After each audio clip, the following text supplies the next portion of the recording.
Assalamu alaikum dear students, myself Naveed Ahmed. I'm here to teach you biology for grade 12. We were discussing different meiotic errors. अब देखिए meiotic errors की examples, multiple examples हमने previous lecture में discuss की थी.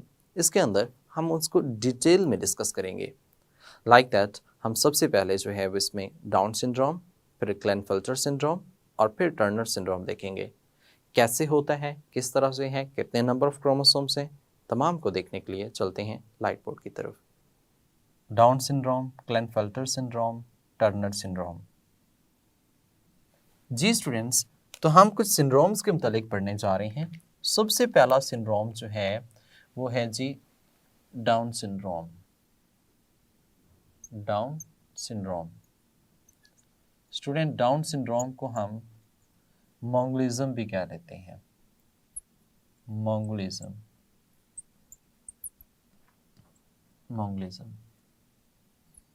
अब इसमें हमने देखना है कि है क्या चीज़. प्रीवियसली हमने डिस्कस किया था कि सेक्स क्रोमोसोम्स, ऑटोसोम क्रोमोसोम्स और नॉन डिस्टिंक्शन. तो ये autosomal non distinction of 21st chromosome की है. ऑटोसोमल नॉन डिस्टिंक्शन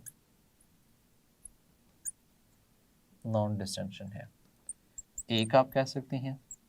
दूसरा हम कह सकते हैं trisomy of 21st chromosome. 21st chromosome जो है वो 3 दफ़ा आ जाता है. 1 2 3 ट्राइसोमी हम उसको कहते हैं, क्योंकि एक पेयर होना चाहिए था, 2 होने चाहिए थे, लेकिन 3 आ गए, तो 3 होने की वजह से मोंगोलिज्म हो जाएगा. अब इसमें देखिएगा, इसमें जो फीमेल होती है, फीमेल उसके एज पे डिपेंड करता है. उसकी एज पे डिपेंड करता है. और ये प्रॉब्लम आती है ओवम में.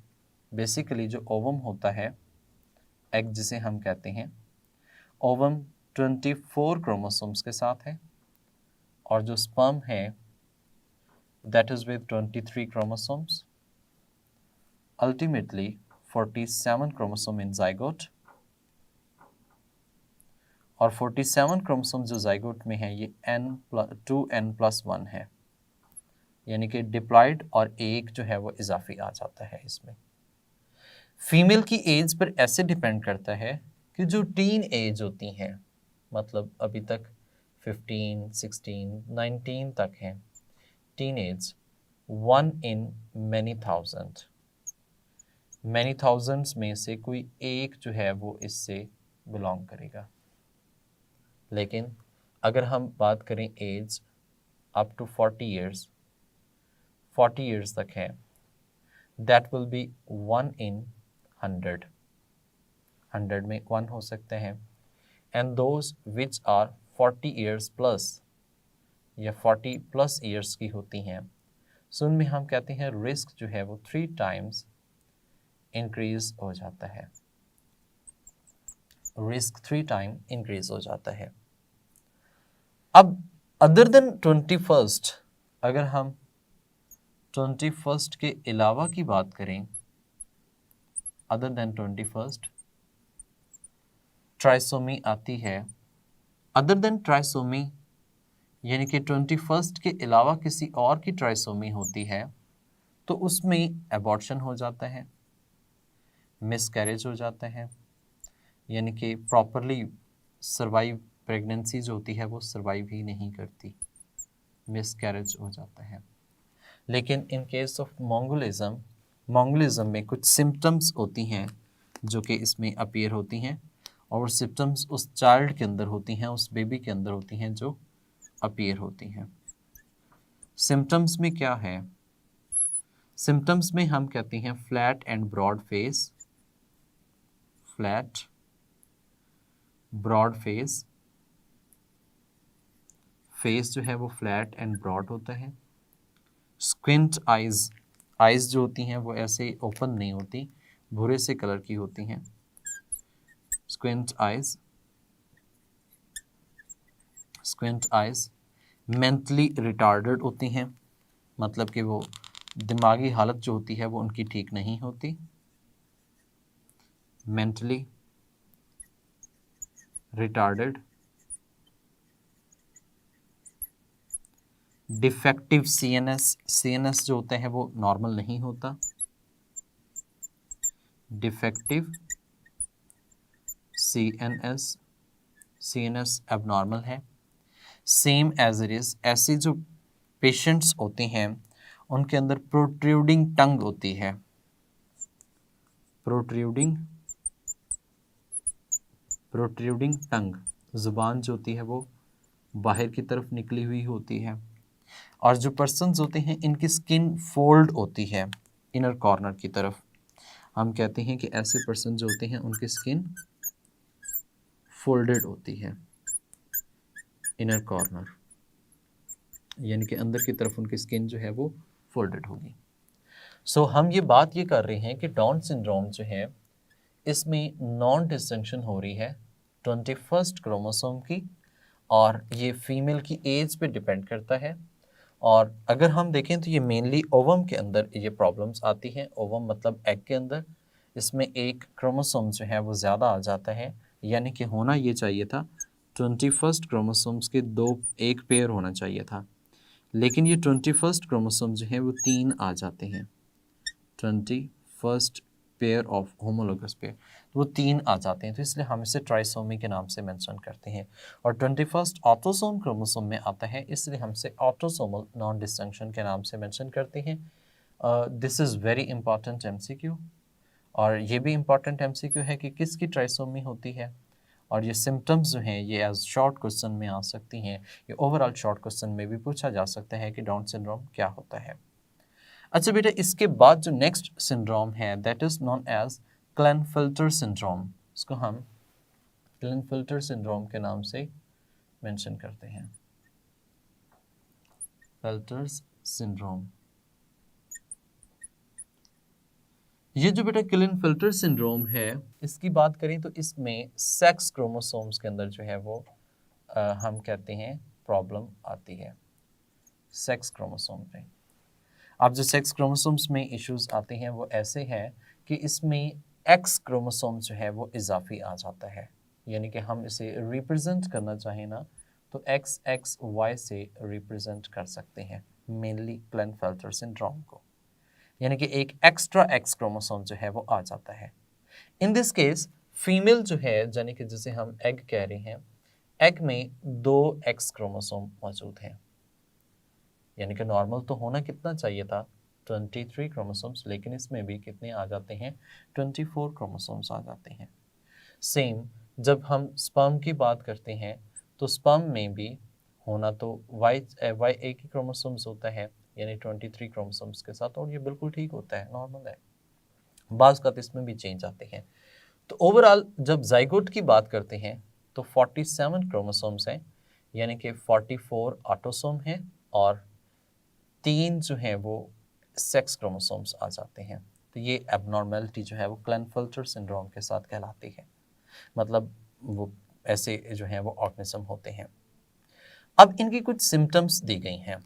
सिम्टम्स में हम ये कह सकते हैं कि ऐसे पेशेंट्स जो होते हैं उनका इनलार्ज ब्रेस्ट साइज होता है, वो होता तो मेल होता है देखने में, लेकिन उसकी अपीयरेंस फीमेल जैसी होती है। इनलार्ज ब्रेस्ट, ये एक प्रॉब्लम है। इनलार्ज ब्रेस्ट, स्मॉल टेस्टिस बिल्कुल स्मॉल होती हैं, और ऐसे जो पेशेंट्स होते हैं उसमें no sperms at ejaculation, sperms ejaculation के पॉइंट पे नहीं होते, no sperms at ejaculation, ejaculation पे कोई स्पर्म्स जो हैं वो एग्जिस्ट नहीं करते, मतलब वो स्टीराइल होते हैं। ऐसे जो पर्सन्स होते हैं टेंडेंसी टू टॉलनेस, मतलब वो लंबे होते हैं, टॉलनेस। और दूसरा हम ये भी कह सकते हैं कि उनमें ओबेसिटी होती है। ओबेसिटी हम मोटापे को कहते हैं, तो ये इन लार्ज साइज़, बड़े साइज़ के, यानी कि ओबेस हो सकते हैं ऐसे पेशेंट्स। तो ये जो कुछ कैरेक्टरिस्टिक्स हैं जो क्लेनफिल्टर सिंड्रोम वाले पेशेंट्स में हो सकती हैं। अच्छा, एक बात और नोट कीजिएगा कि ये सिर्फ 47 क्रोमोसोम्स के साथ नहीं हो सकता है, it can be with 49 chromosomes, 48 chromosomes. जब हम इसे 48 क्रोमोसोम्स कहते हैं तो ये इस तरह से होगा, प्लस में एक्स एक्स एक्स वाई, तो ये 48 क्रोमोसोम्स है। It can be with 49 chromosomes, 49 chromosomes हो सकते हैं लाइक दैट, 44 ये और ये जो है ये 49 क्रोमोसोम्स हो सकते हैं। इट इज़ पॉसिबल कि इसमें 2 दफ़ा वाई क्रोमोसोम आ जाए, ये भी पॉसिबिलिटी होती है। सो ये डिफरेंट पॉसिबिलिटीज़ हैं जो क्लिनेफेल्टर सिंड्रोम में हो सकती हैं। नेक्स्ट एक और सिंड्रोम है जिसको हम टर्नर सिंड्रोम के नाम से मेंशन करते हैं, टर्नर सिंड्रोम।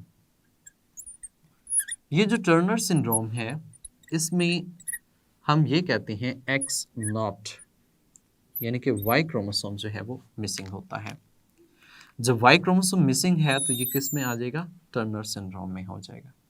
यानी कि इस पेशेंट जो होते हैं, इन पेशेंट में एक जो एग है उसमें तो एक्स क्रोमोसोम नॉर्मल है और वो 23 के साथ है, जबकि जो स्पर्म होता है, स्पर्म में 9 वाई क्रोमोसोम्स, और ये किसके साथ होगा, 22 के साथ होगा। सो ऐसा जो पेशेंट है उसका जो जाइगोट यानी कि पर्सन जो है उसके जाइगोट में देखा जाए तो वो 45 क्रोमोसोम्स जो हैं वो इसमें मौजूद होते हैं, 45 क्रोमोसोम्स इसमें मौजूद होते हैं। सो ये कंडीशन जो है वो एक्स नॉट भी कहलाती है और इसको हम टर्नर सिंड्रोम के नाम से मेंशन करते हैं। ऐसे जो पेशेंट्स होते हैं इनकी बात की जाए तो इनमें कुछ सिम्टम्स अपीयर होती हैं। अब वो सिम्टम्स कौन कौन सी हैं उनको एनालिस्ट करते हैं। जैसे कि स्टूडेंट्स यहाँ पे हम ये कहते हैं कि वो फीमेल अपीयरेंस देते हैं, यानी कि वो उसकी जो लुक होगी पेशेंट की वो फीमेल जैसी होगी। दूसरा हम ये कहते हैं वेब्ड नेक, नेक जो है वो वेब्ड होती है, वेब नेक यानी कि उसमें ऐसे आप कह सकते हैं कि लाइनें सी होती हैं और वहाँ पे प्रॉपरली तरीके से अपीयरेंस जो है वो नहीं होती। हम ऐसे भी कह सकते हैं इसमें ओवरीज मौजूद नहीं होती, नो ओवरीज, ओवरीज इसमें एग्जिस्ट नहीं कर रही होती, टोटली जो है वो फीमेल जो होती है वो स्टीराइल होती है। ऐसे भी कह सकते हैं कि इसमें ओवरीज नहीं है तो absence of germ cells, complete absence of germ cells, germ cells तो इसमें होंगे नहीं क्योंकि वो इसमें ओवरी नहीं है, ओवरी नहीं है तो जर्म सेल्स भी मौजूद नहीं है। सेम एज इट इज आप ये भी कह सकते हैं कि ऐसे पर्सन जो होते हैं जिनमें मोस्टली ये है दे आर अबॉर्टेड, ये अल्लाह ताला की तरफ से यहाँ में से कह सकते हैं अबॉर्टेड हो जाते हैं या फिर उनकी मिस कैरेज हो जाता है, खुद ब खुद ही वो एज उनमें ऐसे आता है कि वो रिमूव हो जाते हैं। ये प्रॉब्लम्स जो हैं वो टर्नर सिंड्रोम जैसे पीपल जो हैं उनके अंदर एग्जिस्ट कर सकती हैं। स्टूडेंट्स इसमें मल्टीपल एमसीक्यूज और शॉर्ट क्वेश्चन जो है वो बन सकते हैं। एमसीक्यूज की बात करें तो ये जो पैराग्राफ ये पॉइंट जो है ये एमसीक्यू के लिहाज से बहुत इंपॉर्टेंस का हामिल है, ठीक है। इसी तरह से ये एक एमसीक्यू बन सकता है कि कौन सा क्रोमोसोम इसमें इन्वॉल्व है, ट्राइसोमी किस क्रोमोसोम की होती है, और इसमें एग में प्रॉब्लम होती है या ओवम में होती है, किस में नॉन डिस्टिंक्शन का फंक्शन होगा, ओवम में होगा। इसके सिम्टम्स में ली जा सकता है कि सिम्टम्स ये हैं तो वो किस तरह से हैं। अब यहाँ पे देखा जाए तो ये एक की पॉइंट है इसका जो कि एज एमसीक्यू के तौर पे पूछा जा सकता है। सेम ये भी एमसीक्यू है कि इसमें 49 हो सकते हैं, 48 हो सकते हैं, 47 हो सकते हैं, और एक कंडीशन मैंने जो बताई है 47 की वो ये भी इसमें एग्जिस्ट कर सकती है, यानी कि एक्स वाई वाई जो है ये भी कंडीशन इसमें एग्जिस्टेंस हो सकती है। टर्नर सिंड्रोम का मेन पॉइंट कि इसकी जो की है वो एक्स नॉट है, इसमें जो प्रॉब्लम आ रही है वो किस में आ रही है, स्पर्म्स में आ रही है, वाई क्रोमोसोम्स की एब्सेंस है, और इसमें अपीयरेंस और इसके सिम्टम्स ये सब कुछ जो है ये भी एमसीक्यूज और शॉर्ट क्वेश्चन में पूछा जा सकता है।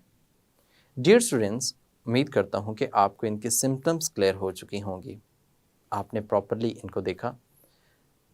जैसे कि डाउन सिंड्रोम है, मंगोलिज्म की बात करते हैं, इसमें एमसीक्यू आ सकता है कि which one chromosome is responsible for down syndrome. वैसे तो आपने ऑलरेडी पढ़ चुके हैं कि इसमें 21 भी हो सकता है, 18 में एक एडवर्ड सिंड्रोम हो सकता है, 13 में पटाव सिंड्रोम हो सकता है। सो ये डिफरेंट तरह के सिंड्रोम्स जो हैं वो ऑटोसोमल नॉन डिस्टिंक्शन की तरफ लेके जाते हैं।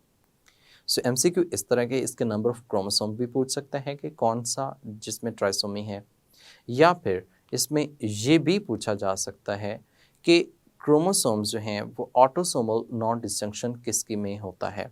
जबकि ऑप्शंस अगर आपके पास हों तो उसमें एडवर्ड सिंड्रोम हो, उसमें टर्नर सिंड्रोम हो, उसमें आपके पास जैकब सिंड्रोम हो, क्लेनफेल्टर सिंड्रोम हो, so what will be the correct answer. तो डेफिनेटली इसके अंदर जो ऑटोसोमल क्रोमोसोम्स की ट्राइसोमी है उससे रिलेटेड आंसर होगा, जिसमें हमने डाउन सिंड्रोम के अंदर इसकी एज, फीमेल एज को लेके क्वेश्चन बनाया जा सकता है और ये भी एक इम्पॉर्टेंट एमसीक्यू कंसीडर होता है। शॉर्ट क्वेश्चन से you know that it can be possible. So next हम डिस्कस करेंगे नेक्रोसिस एंड एपोप्टोसिस, यानी कि प्रोग्राम सेल डेथ और जो एक्सीडेंटल सेल डेथ होती है वो कैसे होती है, कौन सा प्रोसीजर इन्वॉल्व होता है, वो हम नेक्स्ट लेक्चर में डिस्कस करेंगे। तब तक के लिए अपना ख्याल रखिएगा। अल्लाह हाफिज़।